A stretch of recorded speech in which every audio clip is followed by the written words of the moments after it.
on today's show. And it always frustrates me as you knock on a door and you've got a young woman in particular talking to I don't vote. 100 years on from earning the right to vote, Salford councillor John Warmisham spoke to us about his frustration with women not using their voice. We speak to Salford graduate who is running coast to coast in Africa to raise money for an African boys' hostel. And we'll hear more about how the City of Trees project is transforming the landscape of Salford. You get neighbours coming out talking to each other, starting to build a community feeling, or just, it builds them a sort of place for informal recreation, if you like, a real sort of community asset.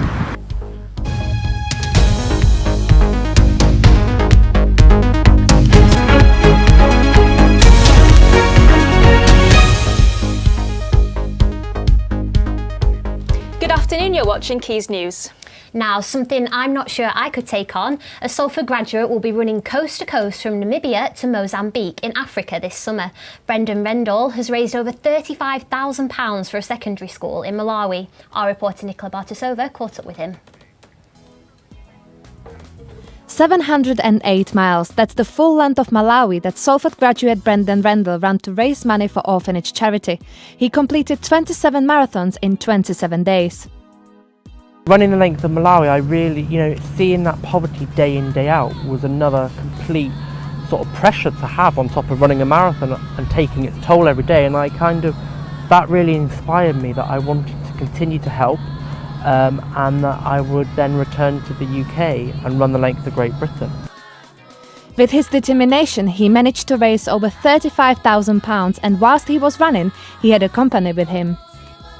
Within the first 5 kilometres there was 10 to 15 kids joining me. That joy of that simplicity, of that moment, that connection you have with another human. I'm running and then they're running with me, and that made the marathon so much easier. And that really was every day they would join me. By the end, the last day was insane. I was running and there would be children coming from all the villages, and it was just like a big carnival. Brendan experienced some life-changing moments whilst being in Africa. The highlight for me was sat with that boy that I found, Gianni, who had been spent 12 years on the floor, and going back to give him a wheelchair was just, you can't put a price on that, because that is just so special, and that taught me a lot. It's taught me to, how can I moan about anything? He's taught me so much about how fortunate I am. You can join him on his next challenge this summer, running coast to coast from Namibia to Mozambique. He is set to complete 4,000 kilometres, raising money for a boys' hostel. Nicola Bartasova, Quays News. Wow, what an achievement. We'll be backing him all the way. Best of luck to you, Brendan. Yesterday marked 100 years of women getting the vote, and despite the number of young registered voters being the highest in 25 years, there is still a lack of young female voters in Salford. Councillors are frustrated and blame the lack of political education in schools, as well as the lack of equality within politics. It happens quite a few times. Obviously we do a lot of campaigning in Salford. I'm a Labour councillor, so we're out pretty regular. And it always frustrates me as you knock on a door and you've got a young woman in particular talking to I don't vote. And then you either try and have the conversation with them about the suffragette movement and why they should vote, but women died and what they went through. Sometimes you change their mind and they think, oh, I never knew that. So they'll go and vote, but others just blankly refuse to vote, which always upsets me, to be honest. Furious cyclists and runners are calling on Salford City Council for action as the popular Salford Ship Canal path has been blocked for over 2 years. Following flooding in 2015, a section of the Salford Ship Canal path has been blocked off for repair. Salford City Council have said they are pursuing the Peel Ports Group, who are responsible for repairing the restricted area. Angered local residents have taken to the social media campaign to try and force the council and Peel Ports into repairing the walkway, which forms part of the scenic Salford Trail.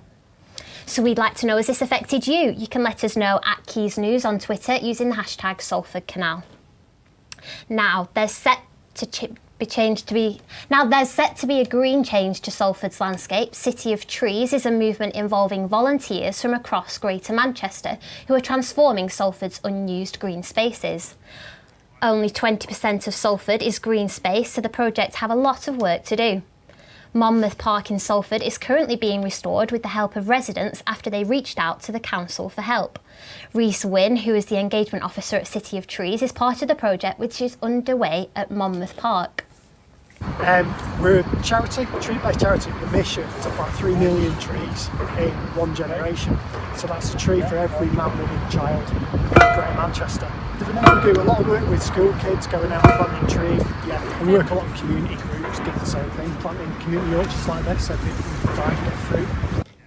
Now, on the theme of improving Salford's landscape, Trafford Council are installing 300 new trio bins, which they hope will deter littering and encourage residents to recycle more. These bins will have sections for recycling plastic and metal, paper and card, and one for disposing of general waste. The bins aim to tackle the increasing issue of fly tipping in the area. People who are found to be fly tipping can receive a fine of up to £200 or, in severe cases, a prison sentence. Trafford are the top recyclers in Greater Manchester, recycling 61.3% of waste, which is more than 20% over the national average. Now, enough about the rubbish. Rachel, what's happening in the world of sport? Thanks, Caitlin. Well, Sale Sharks flanker David Seymour has called time on his career at the club in order to concentrate on his business development. The 33-year-old joined the Sharks in 2009 from Saracens and went on to make almost 200 appearances for the club. He has been known as one of the Aviva Premiership's most consistent performers. Four-time Olympic champion Laura Kenny will make her competitive return to track cycling at the World Championships 6 months after giving birth to her first child. The 25-year-old, who has not competed since 2016, will be joined by husband Jason Kenny in the British squad. The championships will start on the 28th of February in Apeldoorn in the Netherlands. Manchester United fans paid tribute to the victims of the Munich air disaster to mark 60th anniversary of the tragedy. Up to 3,000 turned out to pay their respects at the site of the air disaster, which killed 23 passengers. The ceremony was also held at Old Trafford, where fans gathered outside the memorial to recite The Flowers of Manchester, the poem turned into a song of remembrance for those who died in Munich. So it was the Super Bowl at the weekend, and I have Damien Pickett here with me. What did the university do to celebrate the event then, Damien? Well, the SU at University of Salford hosted a Super Bowl party that actually consisted of over 100 people coming to watch the match. It was awesome. As someone who has watched the sport for all my life, it's incredible to see so many involved watching the game and really just cheering. It made my heart flutter. Made me happy. So what happened during the game? How did it end? And were there any major moments of the game that we'll remember? Well, the Philadelphia Eagles beat the New England Patriots 33-41. New England Patriots, best team of all time. And any music fan will know that Justin Timberlake performed at halftime, and I think it was actually a pretty good show. Recently, there haven't been many great performances at the halftime, but this year is very different.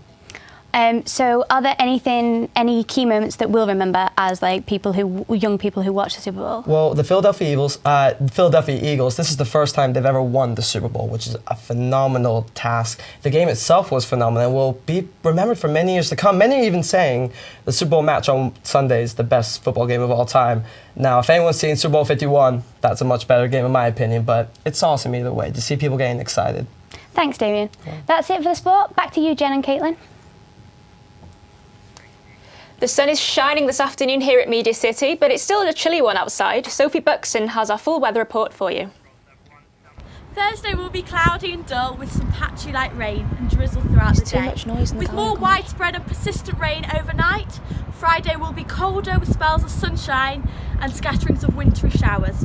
Showers will ease, leaving it dry, cold and mainly clear overnight. Saturday will become cloudy, breezy with outbreaks of rain later on in the day. If you're heading to the Manchester City versus Leicester match on Saturday, be sure to wrap up warm. You're updated, back to the studio.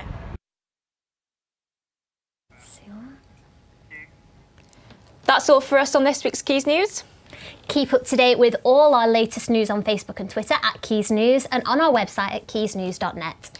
We'll be back at 3 next week, but for now, thanks for watching. Goodbye.